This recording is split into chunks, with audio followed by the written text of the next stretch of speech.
Greetings, Commanders! We come to the end of another amazing 2-week-long anniversary event. It was a really good event. But, just like that meme last week, I am so glad it's over. I feel like these events, you have to go all out and farm every day, do all the events every day, and it's just a lot of commitment. And we were coming into the end of the playoffs. There's just a lot of Arc of War these last couple of weeks. So this is the conclusion video to this event to kind of wrap it all up, and most importantly for a reference next year. Okay. Let's start with the total gold use. So during this event, we had the melange and upgrade equipment success for the first third, which was awesome. Upgrade a bunch of equipment. There was some new equipment to buy, so if you were going to get it, you had to get it early. So they kind of got the spenders to start spending early. You needed these salutes that were the hard thing to get. Second, we had a buy one, get one resources and a half-price troops, so you can build a massive army, which is an amazing event. We love that event.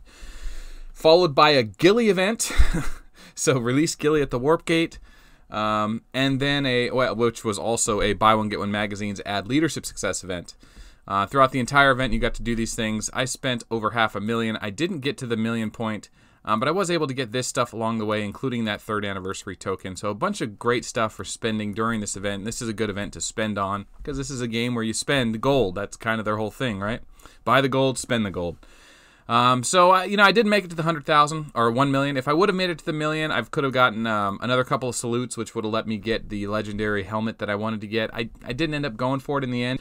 Ultimately, I didn't need the new items yet. I don't have tier 12. I don't need them yet. So didn't want to spend on them yet. Might get them cheaper later on. There was the Super Chest event. Basically the best event was they took away the 100 Aether token one after the first day. It wasn't that good, to be honest. This was probably the best one. It was good. It wasn't the great. This one I thought was more useful because it had the salute, it had magazine racks, but most importantly, it had 300 million food and parts, which is really nice, and that was only 50 Aether coins. They had daily chests every day, and then the very last day, today, they gave us 2 primary AIs, a salute, but that's $100. $100 for a salute, 15 mags, 2 primaries. It's honestly not bad. Primary AIs are very, very expensive. That's a lot of upgraded gear. To get above level 38 and 39, those 2 primary AI bots are actually, it's a great value if you're wanting to get your gear that high, if you're willing to spend that much money. The gold packs were interesting because they gave us a $100 pack that just gave you 50 coins straight up, which is pretty good. There was also $20 packs for 10 coins, so it was kind of the same thing. So that was nice. But let's kind of conclude what this event was really about. This event was really the end of Season 7 going into the new defense Tier 12 meta. And that is, how do we deal with tear space damage and the tear space or in the tier 12 defense and HP. Well, the meta has strongly shifted. Full Metal counters Rogers, Reinhardt counters Rogers, so there's very few Rogers players because a small Full Metal can beat a bigger Rogers now, which is awesome. You only need like a 500,000 Full Metal to beat a 1.7 million Rogers. Back in the day, last season it was like a 1.7 million Reinhardt kind of counter to 1.7 million Rogers. Now it's just easy Full Metal. So walkers have a great presence there, which really is not that big of a deal. I think what's going to end up happening is just everyone's going to shift from being a Rogers to a Vega main. So you're going to have a massive hard-hitting Vega who ignores defense, and he's going to rely on that massive tear space and breakdown to crush through walkers, other airships, and infantry.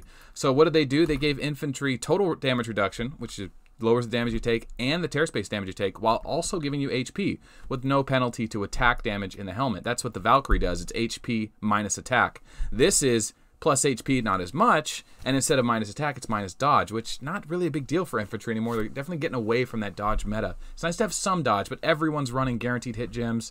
All the main meta is 40% guaranteed hit skill commanders. Neko, Ghillie, Vega, Pictor with the all hit. I mean, those are the big commanders right now. So infantry got a great helmet here, but it's mostly just for tier 12 players to take those tear space hits. If you're a tier 11 player like me, that's not doing much for you unless you go against tier 12 a lot, which I'm probably going to, but I'm not going to want to be hit. So that's not something I need right now. That's just an expense I don't need. I can spend my gold elsewhere. The Natural Whisper for walkers, definitely an elf item, lowers crit wither, increases HP, and lowers attack. Walker doesn't need AC, so that's nice. They have plenty of guaranteed hit. Elf's skill is always hit. It's a spell damage that always lands. And then Pictor has that 20% all troops get to hit buff. So it lowers opponents' crit damage and crit chance, or crit wither. So crit wither we know lowers their crit chance. We don't know about the crit damage, but it's definitely a great tanky item, great for survival on elf. Maybe not so much for Pictor, but it is a great toe-to-toe item if you're getting into big fights. And then airships are getting penetration, more defense mitigation. So it doesn't really do much for Vega, which, don't get me wrong, Vegas are probably still going to run it because penetration, you don't always get the breakdown, right? You're still going to land Geminis and Scorpios without getting breakdown, so that penetration may help. Testing right now is kind of showing penetration is the new meta, but you have to like totally go into all penetration. That means double Wild Rose, the new Dawn Hall, the Devil's Touch, the 3-piece Andromeda. Like, you really got to stack penetration to make it worth it. At least that's what it's looking like right now, just for tier 12 up. So those were the new items. They're just really good for the super late game players, not so much for the younger guys. So maybe if you're not one of the super late game players yet, maybe wait for these items to come around again. They may be used in the next haul. Probably not. We just got a haul. I doubt we'll be using it anytime soon. But you're able to farm monsters to get the antimatter, and then you can get these fireworks. For every 200,000 resource you farm, you get 2 fireworks. 1 firework? 1 firework. So you just farm all the 2 weeks, kill the monsters, and they come around. They introduce these optional resource chests. And then all the excess leftovers, you were able to get magazines and melanges. I was able to get like 27 of these magazine racks, which was a really good deal. That's 7,000 or 8,000 a piece. So yeah, that was kind of nice. But yeah, so that was the item redemption event, and that was the end of the 3-year anniversary. Did I miss anything? I really like that they gave us an opportunity to get Gilly. I think Gilly is definitely going to be a better. It's Gilly and Neko to counter Vega, right? And and even kind of Rogers, Reinhardt.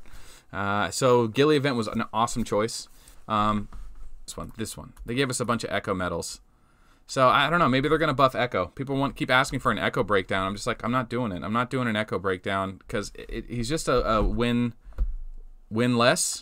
commander. He's unique. He's cool. I could see him working with Virgo, but not too excited about it. Anyway, I don't need to ramble on about this video any longer. That's pretty much it. I think this was just a great 3rd anniversary into a shift of a new meta that really the community has been complaining about.